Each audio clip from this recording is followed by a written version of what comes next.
రాజకీయాల్లో ఏ నాయకుడైనా తుది లక్ష్యం అధికారం సంపాదించడం. దానికోసం ఎలాంటి వ్యూహాలతోనైనా ముందుకెళ్తూ ఉంటారు. ఇక ఏపీలో ఎన్నికల సమయం దగ్గర పడడంతో అటు జగన్ ఇటు చంద్రబాబు తమదైన శైలిలో వ్యూహాలు వేస్తూ ముందుకెళ్తున్నారు. ఎవరికి వారు గెలుపు దిశగా వ్యూహాలు రెడీ చేస్తున్నారు.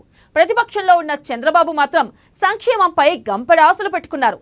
ప్రజలపై సంక్షేమ వరాలు కురిపిస్తూనే భవిష్యత్తుకు బాబు గ్యారంటీ అంటున్నారు.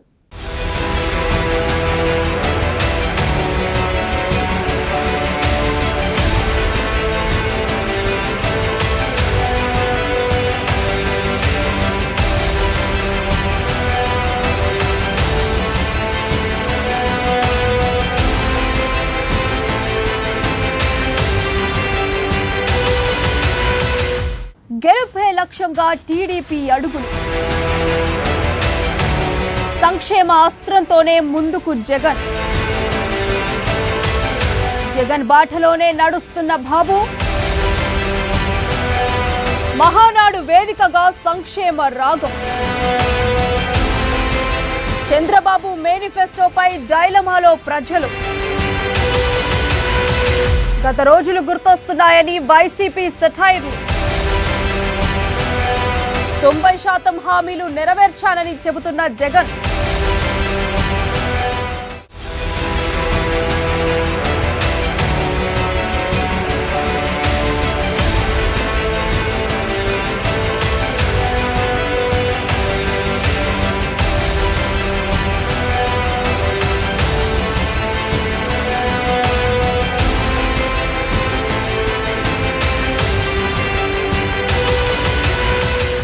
మరో ఏడాదిలో రానున్న సార్వత్రిక ఎన్నికలు టీడీపీకి ప్రతిష్టాత్మకం. ఒక విధంగా చెప్పాలంటే చావో రేవో లాంటివి అనే చెప్పొచ్చు. ఈ ఎన్నికల్లో ఖచ్చితంగా గెలిచి తీరాలి, లేకుంటే దాదాపు టీడీపీ చాప్టర్ క్లోజ్ అనేలా మారింది సీన్. మరోసారి జగన్ గెలిచారంటే టీడీపీ పరిస్థితి ఎలా ఉంటుందో ఊహించుకుంటేనే తమ్ముళ్లకు మింగుడు పడటం లేదు. ముఖ్యంగా చంద్రబాబుకు జీవన్ మరణ సమస్య, గౌరవప్రదమైన రిటైర్మెంట్ దక్కే స్థితి ఉండదు. కుమారుడికి మంచి రాజకీయ భవిష్యత్ ఇవ్వకుండానే రాజకీయాల నుంచి నిష్క్రమించాల్సి ఉంటుంది.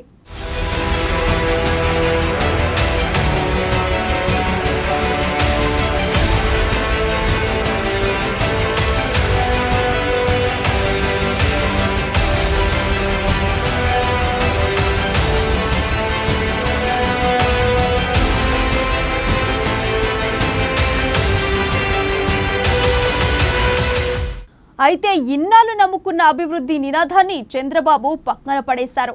సంక్షేమ పథకాలపై పడ్డారు టీడీపీ అధినేత. జనరంజకమైన పథకాలను ప్రకటించారు. అయితే సంక్షేమం విషయంలో ఆయనది పేలవ ప్రదర్శన. అందుకే ప్రజల నమ్మకాన్ని పొందడం తలకు మించి భారమవుతోంది. 2004 ఎన్నికల్లో ప్రతిపక్ష నాయకుడి హోదో రాజశేఖర్ రెడ్డి కాంగ్రెస్ మేనిఫెస్టో ప్రకటించారు. అందులో వ్యవసాయానికి ఉచిత విద్యుత్ పథకాన్ని పొందుపరిచారు. అయితే అది సాధ్యం కాదని అప్పట్లో చంద్రబాబు తేల్చి చెప్పారు. కానీ ఎన్నికల్లో అధికారంలోకి వచ్చిన తర్వాత చేసి చూపించారు. అది ఇప్పటి వరకు కొనసాగుతోంది. ఈ ఒక్క పథకంతో రాజశేఖర్ రెడ్డి సంక్షేమానికి ఆద్యుడయ్యాడు. చంద్రబాబు పథకాల వ్యతిరేకి అన్న అపవాదును దక్కించుకున్నారు. నాడు కేంద్ర ప్రభుత్వ సాయంతో రాజశేఖర్ రెడ్డి ఎన్నో పథకాలను అమలు చేసి చూపించారు. సంక్షేమానికి చిరునామాగా మారారు.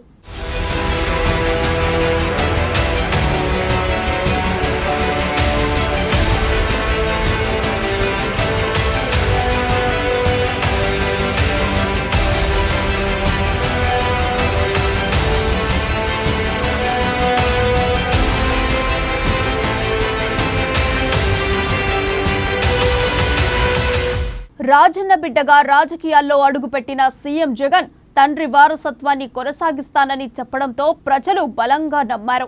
2019 ఎన్నికలకు ముందు జగన్ నవరత్నాలను ప్రకటించారు. వాటికి ప్రాధాన్యతనిస్తానని ప్రజలకు చెప్పుకొచ్చారు.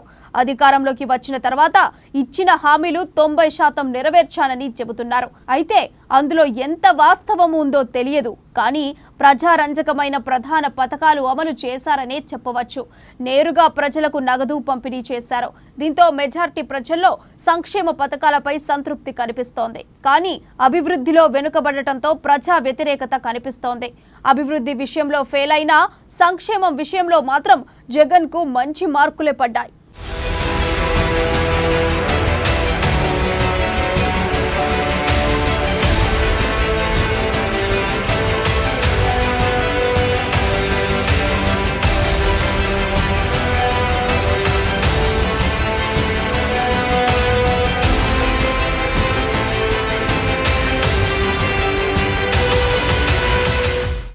వచ్చే ఎన్నికల్లో విజయం దక్కాలంటే తప్పనిసరిగా సంక్షేమ పథకాలు ప్రకటించాలని చంద్రబాబు డిసైడ్ అయ్యారు. మొన్నటి మహానాడులో మినీ మేనిఫెస్టో ఒకటి ప్రకటించారు. భారీ పథకాలే అయినా ప్రజల నుంచి అనుకున్న స్థాయిలో స్పందన రాలేదు. 2009లో నగదు బదిలీ పథకాన్ని మేనిఫెస్టోలో చేర్చారు. అప్పట్లో రిజిస్ట్రేషన్లు సైతం చేశారు. కానీ అప్పట్లో ప్రజారాజ్యం రూపంలో త్రిముఖ పోటీ నెలకొనడంతో టీడీపీకి విజయం దక్కలేదు. అటు తర్వాత చంద్రబాబు సంక్షేమం జోలికి వెళ్లలేదు. ఇప్పుడు సంక్షేమ పథకాలు ప్రకటించాల్సిన అనివార్య పరిస్థితి ఎదురైంది. ఆడబిడ్డ నిధి కింద నెలకు 1500 రూపాయలు డైరెక్ట్ గా మీ అకౌంట్ లో వేస్తాం. ఇంటిలో ఇద్దరుంటే ఇద్దరు అకౌంట్ కూడా ఇస్తాం. 18 సంవత్సరాల నుంచి 18 వరకు చదువుకుంటారు కాబట్టి అక్కడ వాళ్ళకు డబ్బులు వస్తాయి. కాబట్టి 60 సంవత్సరాల్లో పింఛన్ వస్తుంది. కాబట్టి 18 నుంచి 59 సంవత్సరాలు వయసుండే నా ఆడబిడ్డలకి, ప్రతి ఒక్క ఆడబిడ్డ నిధి నెలకు 1500 రూపాయలు మీ అన్న మీకు వరం ఇవ్వాలని తెలుగుదేశం పార్టీ ముందుకు వచ్చింది. యువగళం, యువశక్తి దేశానికి, ప్రపంచానికి సేవలు అందించాలంటే అది ఒక్క యువతతోనే సాధ్యం. నిన్న కూడా చెప్పాను, రాజకీయాల్లో 40% యువతకు ప్రాధాన్యత ఇవ్వాలని తెలుగుదేశం పార్టీ నిర్ణయించాం. ముందుకు రండి, దూసుకెళ్ళండి, మిమ్మల్ని ఆదరించే బాధ్యత నాదని నిన్న కూడా చెప్పాను. ఇప్పుడు హామీ ఇస్తున్నాం, ఆంధ్రప్రదేశ్ లో ఉండే యువతని ప్రపంచ ఆర్థిక వ్యవస్థకు అనుసంధానం చేస్తాను. ఇక్కడ ఇండస్ట్రీ తెస్తాం, ఉద్యోగాలు ఇస్తాం. రాబోయే 5 ఏళ్లలో 20 లక్షల మందికి యువతకు ఉద్యోగాలు ఇచ్చే బాధ్యత తెలుగుదేశం పార్టీది. తల్లికి వందనం నేనే ప్రారంభించాను. ఆడబిడ్డలు శాశ్వతంగా, మగబిడ్డలు కానీ ఆడబిడ్డలు కానీ బిడ్డలు తల్లులని గౌరవించాలనే ఉద్దేశంతో తల్లికి వందనం తీసుకొచ్చాను. ఈరోజు హామీ ఇస్తున్నాను, తల్లికి వందనం కింద సంవత్సరానికి ప్రతి ఒక్క బిడ్డకి 15,000 రూపాయలు ఇచ్చే బాధ్యత నాది. 2014 ఎన్నికల్లో చంద్రబాబు విజయం సాధించారు. అప్పట్లో ఇచ్చిన హామీలను గాలి కొదిలేశారు. వాటిలో నిరుద్యోగ భృతి ఒకటి. అప్పట్లోనే నిరుద్యోగులకు భృతి ఇస్తానని ప్రకటించి అధికారంలోకి వచ్చాక అమలు చేయలేదు. ఈసారి మళ్ళీ అలాంటి హామీనే ఇచ్చారు. ఒకసారి అమలు చేయని వ్యక్తి రెండోసారి అమలు చేస్తాడంటే నమ్మడం కష్టం. ప్రతి ఇంటికి మంచినీళ్ల కుళాయి ఏర్పాటు చేస్తామన్నారు. గతంలో కూడా దీన్ని నెరవేర్చలేదు. రైతులకు ప్రతి ఏడు 20 ఏళ్లు ఇచ్చే పథకం తెస్తామన్నారు. అంటే కేంద్రం ఇచ్చే 6,000కు అదనంగా 20,000 ఇస్తారా, లేక ఆ 6,000ను కలిపి 20,000 ఇస్తారా స్పష్టత లేదు.